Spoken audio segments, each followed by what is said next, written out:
Hello friends, आज मैं आपके साथ इकोनॉमिक्स का एक और टॉपिक लेके आया हूँ और टॉपिक का नाम है adverse effects of deficit financing. तो चलिए शुरू करते हैं। ये क्या होता है, शुरू करने से पहले बता दूं कि इस चैप्टर के सारे लिंक्स आपको इस वीडियो के डिस्क्रिप्शन में मिल जाएंगे। Deficit financing, particularly if it is of large magnitude, has certain adverse effects on the functioning of an economy. अगर डेफिसिट फाइनेंसिंग लार्ज स्केल पे की जाए, बहुत ज्यादा नोट छाप दिए जाएं, तो इकोनॉमी के जो फंक्शनिंग है उसके ऊपर काफी बुरे असर पड़ते हैं।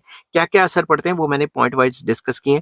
Main adverse effects are explained as under या explain below. Number one, inflation. Market में पैसा ज्यादा आ जाएगा, लोग डिमांड करेंगे तो महंगाई तो अपने आप ही बढ़ जाएगी। डेफिसिट फाइनेंसिंग में result in inflationary rise in price, तो इससे प्राइसेस बढ़ सकते हैं। एंड इंक्रीज, बढ़ सकते हैं क्या, बढ़ते ही हैं, ठीक है। An increase in money supply resulting from deficit financing increases the demand for goods and services because of extra purchasing power in the hands of people. जब इकोनॉमी में ज्यादा पैसा आएगा तो लोग ज्यादा गुड्स एंड सर्विसेज खरीदेंगे क्योंकि लोगों के पास ज्यादा पैसा आ जाएगा, ठीक है। तो जब ज्यादा गुड्स एंड सर्विसेज की डिमांड बढ़ जाती है तो आपको पता है ना, डिमांड पुल इन्फ्लेशन, डिमांड के बढ़ने से प्राइसेस बढ़ जाते हैं। In the absence of corresponding increase in aggregate supply of goods and services, in the short run, prices tends to rise because of excess demand. तो शॉर्ट पीरियड में अगर supply constraint होती है, शॉर्ट पीरियड में एकदम से supply तो नहीं बढ़ती, तो शॉर्ट पीरियड में अगर एकदम से डिमांड बढ़ गई और सप्लाई वैसी की वैसी रहेगी तो प्राइसेस बढ़ जाएंगे। It may be too late before the supply of goods and services increases in the long run. तो लॉन्ग रन में कहीं जाके जो गुड्स एंड सर्विसेज है उनकी सप्लाई बढ़ेगी, तो क्या पता लॉन्ग रन में जाके कूल डाउन हो जाए प्राइस, मगर पहले जितना प्राइस नहीं आता। आपने देखा है ना, कभी भी जब भी मार्केट में प्राइसेस बढ़ते हैं तो जब गिरते हैं तो उतने नहीं गिरते, बढ़ेंगे 10 रुपए, गिरेंगे 2 रुपए। समझ गए बात। Rising price, rising prices leads to rising cost which lead to further rise in prices and thereby cost price spiral में सेट इन। तो जब भी किसी चीज का प्राइस बढ़ता है, प्राइस के बढ़ने से कॉस्ट बढ़ जाती है, कॉस्ट बढ़ती है तो फिर प्राइस बढ़ जाता है, तो ये एक स्पाइरल की तरह चलने लग जाता है। तो फर्स्ट पॉइंट, सबसे इंपॉर्टेंट पॉइंट, नए नोट छापोगे तो भाई महंगाई हो जाएगी। सेकेंड पॉइंट आ जाता है unequal impact of forced savings.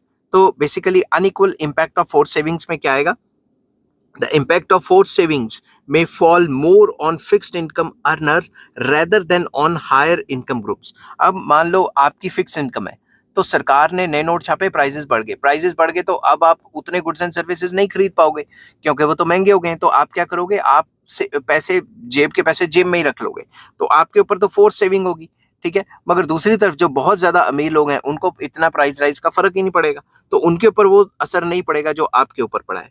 Since inflation makes consumer goods costlier, people with fixed income have less to save। तो सिंपल वर्ड्स में हम ये कह सकते हैं कि अगर जो फिक्स्ड इनकम ग्रुप है उनको तो फोर्स सेविंग करनी पड़ रही है, मगर दूसरी तरफ अब जो फिक्स्ड इनकम ग्रुप वाले हैं उन्होंने रोटी कपड़ा मकान तो लेना ही है ना, मिनिमम नीड्स तो खानी है।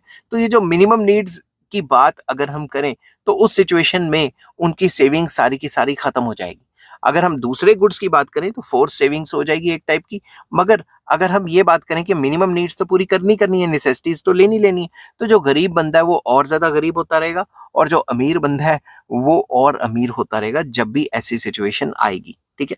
क्योंकि जो अमीर है उन वही तो गुड्स एंड सर्विसेज बनाते हैं, जो अमीर है वही तो owners of means of production है, उनका सामान महंगा बिकेगा, तो सारा पैसा घुमा के उन्हीं की जेब में चला जाएगा और गरीब बंदा गरीब रह जाएगा। तो इसमें दो कॉन्टेक्स्ट आ गए। एक तो आ गया वो बंदे जिनकी फिक्स इनकम है, उनको जबरदस्ती पैसा, जेब का पैसा जेब में रह जाएगा क्योंकि वो सामान कम खरीद पाएंगे। मगर जब वो ही बंदे जब नेसेसिटीज खरीदने जाएंगे, क्योंकि नेसेसिटीज भी महंगी हो जाएंगी, तो उनकी जो भी जेब में बचा हुआ पैसा है वो सारा का सारा साफ हो जाएगा।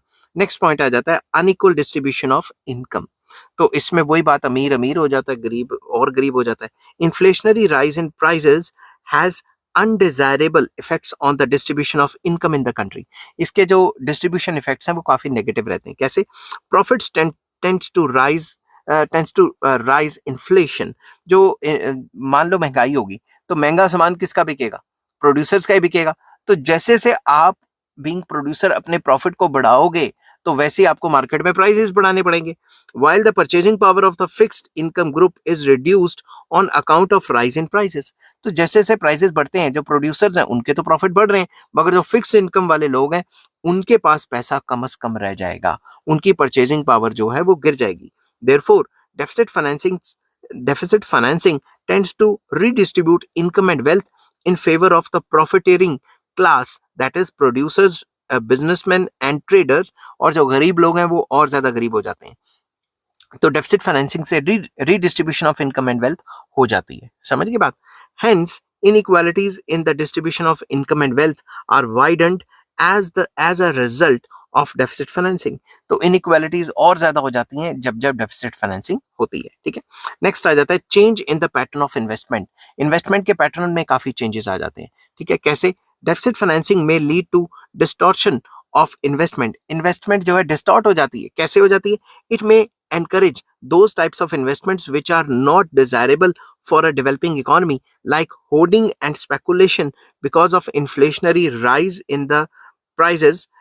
Because of inflationary rise in prices, increase profitability in such activities। Simple words में आपको समझाता हूं कि वो पैसा जो कहीं और इन्वेस्टमेंट होना था, वो पैसा अब लोग नहीं, प्रोड्यूसर्स क्या करते हैं, महंगाई होने की वजह से प्रोड्यूसर्स क्या करते हैं, होर्डिंग करनी शुरू कर देते हैं कि ये माल बल्क में खरीद के रख लो, जब ऑफ सीजन आएगा तब डबल ट्रिपल रेट का बेचेंगे। तो वो पैसा जो कहीं और इन्वेस्टमेंट हो सकती थी, जिससे देश की तरक्की हो सकती थी, वो होर्डिंग एंड स्पेकुलेशन एक्टिविटीज में लग जाता है। ठीक है, investing in real production activities like investment in purchase of machinery, equipments etcetera becomes less attractive avenues of investment. तो अब ये जो चीजें हैं कि हम खुद गुड्स एंड सर्विसेज बनाएं, ये लेस जो है अट्रैक्टिव रह जाते हैं। और जब भी नए नोट छापते हैं, जैसे महंगाई आ जाती है, तो होर्डिंग एंड स्पेकुलेशन एक्टिविटीज पे ज्यादा पैसा लगने लग जाता है। ठीक है, तो इन्वेस्टमेंट जो है उसकी भी जो दिशा है, जो डायरेक्शन है, वो चेंज हो जाती है। ठीक है, अब कंक्लूड करते हैं इस टॉपिक को। Deficit financing is an important device for for financing the development plans of underdeveloped countries, UDC मतलब underdeveloped countries, and accelerating their rate of economic development। तो ये जो डेफिसिट फाइनेंसिंग है, ये एक इंपॉर्टेंट टूल है, एक ऐसा औजार है जिससे अंडर डेवलप कंट्रीज अपनी ग्रोथ रेट बढ़ा सकती हैं।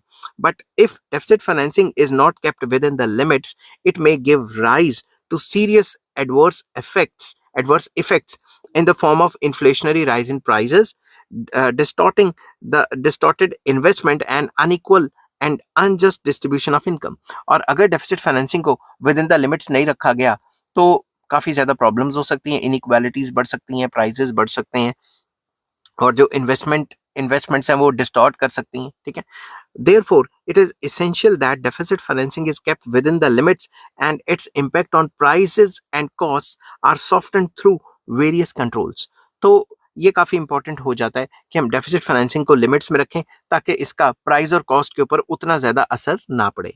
Deficit financing like fire is a good servant but a bad master, and it should be used in right proportions। तो जैसे आग है, आग एक गुड सर्वेंट है, अगर हम चाहें तो आग से खाना बना सकते हैं, मगर अगर आग को सर पे चढ़ा लेंगे तो हमारा नुकसान ज्यादा हो जाएगा।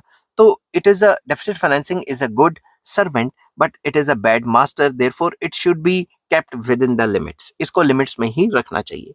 तो आई होप ये वीडियो आपको पसंद आई होगी। अगर पसंद आती है तो please like, share and subscribe. इस चैप्टर के सारे लिंक्स आपको इस वीडियो के डिस्क्रिप्शन में मिल जाएंगे, और नेक्स्ट वीडियो में बनाऊंगा fiscal policy to control inflation. Take care, bye bye.